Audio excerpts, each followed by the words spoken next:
Bonjour et bienvenue dans ce nouvel épisode des Experts du bâtiment proposé par la FFB Grand Paris Île-de-France. Nous allons aborder aujourd'hui un dispositif propre au métier du bâtiment lorsque des conditions météo spécifiques interrompent la bonne marche d'un chantier, le chômage intempérie. Notre experte sur le sujet est Valérie Guillotin, directrice des affaires sociales à la Fédération française du bâtiment Grand Paris Île-de-France.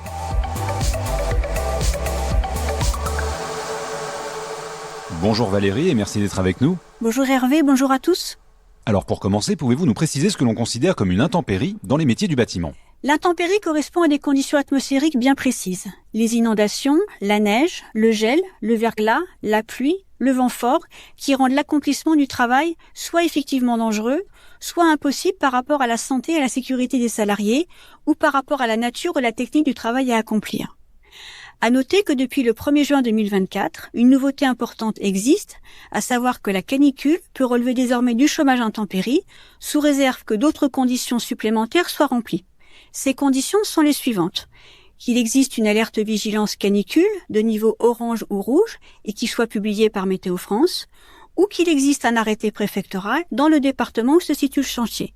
Et ce, durant la période de veille saisonnière qui s'étend du 1er juin au 15 septembre. Qui décide de l'arrêt et de la reprise du chantier pour cause d'intempérie ? Alors sur ce sujet, seul le chef d'entreprise ou son représentant sur le chantier peut décider de l'arrêt du chantier, sous réserve bien évidemment de s'assurer du respect de certaines conditions préalables. Ces conditions sont les suivantes. Bien sûr, l'existence d'une circonstance relevant du régime intempérie, que le travail soit rendu impossible ou dangereux à exercer, que l'intempérie intervienne dans une période éligible, enfin une impossibilité de proposer aux salariés des travaux de remplacement. De plus, s'il existe, l'entreprise ne devra pas oublier de consulter au préalable le comité social et économique, le CSE. Dans la même logique, il appartiendra au chef d'entreprise ou à son représentant sur le chantier de décider de la date de reprise du travail. Comment les entreprises cotisent-elles au régime intempérie ? Il existe en fait deux taux de cotisation. Pour la campagne en cours qui s'étend du 1er avril 2024 au 31 mars 2025, un taux de 0,68% pour le gros œuvre et les travaux publics, un taux de 0,13% pour les autres entreprises. Les cotisations sont calculées sur le montant des salaires à prendre en compte, déduction faite d'un abattement de 93 204 €. Le montant de cet abattement sert à vérifier que l'entreprise atteint le montant minimal de salaire. Dans le cas contraire, les entreprises exonérées de cotisations ne bénéficient alors d'aucun remboursement de la part de la CIBTP d'Île-de-France. Quelle est la situation des salariés durant la période d'interruption d'activité ? Les salariés placés en chômage intempérie doivent rester à la disposition de l'entreprise, et ce pendant toute la durée d'inactivité sur le chantier. Ils doivent notamment accepter tous travaux en atelier que l'employeur pourrait leur confier. À défaut, ils s'exposent à la perte de leurs droits à indemnisation. Avant de voir en détail les modalités d'indemnisation des salariés comme des entreprises, je vous propose de poursuivre notre entretien après cette courte pause. Vous souhaitez plus d'informations sur ce sujet qui vous concerne ? La Fédération française du bâtiment Grand Paris Île-de-France vous accompagne dans toutes vos démarches. Pour adhérer, contactez-nous au 01 40 55 10 11. Alors Valérie, quels sont les salariés bénéficiaires de l'indemnisation au titre du chômage intempérie ? Les salariés, dont les apprentis, bénéficient du régime du chômage intempérie sous réserve de certaines conditions. Être présent sur le chantier au moment de l'arrêt de travail, justifier avoir accompli 200 heures de travail dans le BTP au cours des 2 mois qui précèdent l'arrêt de travail, ne pas avoir été indemnisé plus de 55 jours au titre du chômage intempérie depuis le 1er janvier de l'année, et les salariés qui seraient embauchés après cette date doivent en justifier par la présentation d'une attestation de leur ancien employeur.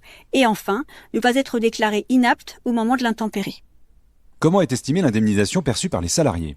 L'indemnisation perçue par le salarié nécessite de déterminer dans un premier temps le nombre d'heures indemnisables qui est égal au nombre d'heures de travail perdues moins le délai de carence, une heure qui n'est donc jamais indemnisée. Ce délai de carence ne s'applique qu'une seule fois, au cours d'une même semaine ou au cours d'une même période continue d'arrêt.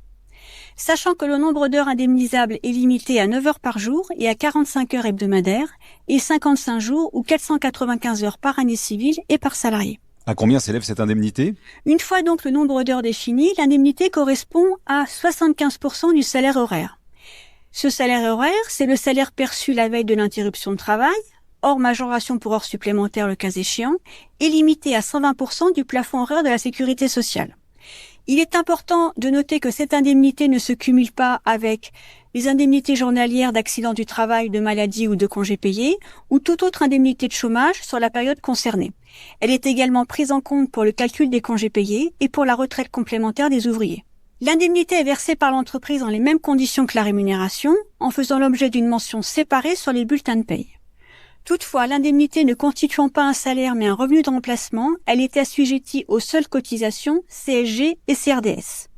En revanche, l'indemnisation est supprimée au salarié lorsque ce dernier refuse d'exécuter les travaux de remplacement proposés par l'employeur ou tarde à reprendre son activité à la date convenue, accepterait un autre travail rémunéré durant la période de chômage intempérie ou cumulerait cette indemnisation avec une indemnisation en lien avec la maladie, l'accident, le chômage ou les congés payés. Dans quelle mesure l'entreprise est-elle remboursée ? Alors l'entreprise perçoit un remboursement de la CIBTP qui n'est pas un renversement total mais qui est un renversement partiel. Et ce, si l'entreprise remplit les conditions énoncées précédemment, à savoir les taux de remboursement sont les suivants. Pour les 6 heures qui suivent la première heure, rappelons que la première heure est une heure de carence et donc n'est jamais indemnisée, le remboursement est de 10%. Pour les heures suivantes de l'arrêt, 85% si la masse salariale excède 3 fois le montant de l'abattement en vigueur et 90% si la masse salariale est au plus égale à 3 fois le montant de l'abattement en vigueur. L'entreprise perçoit de la CIBTP Île-de-France un remboursement versé en 2 temps, un remboursement provisoire suivi d'un remboursement définitif couvrant une partie des indemnités versées aux salariés.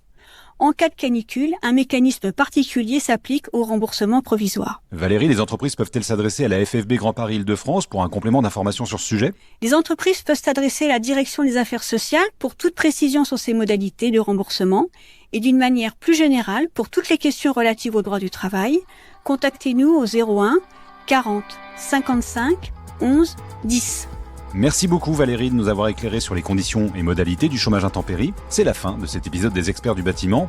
Merci d'être fidèle à ce rendez-vous que vous retrouvez sur toutes les plateformes d'écoute de podcasts comme Deezer, Spotify ou Apple Podcasts. Abonnez-vous gratuitement pour ne manquer aucun numéro et si l'émission vous plaît, parlez-en autour de vous. Je vous donne rendez-vous très bientôt pour un nouvel épisode des Experts du bâtiment.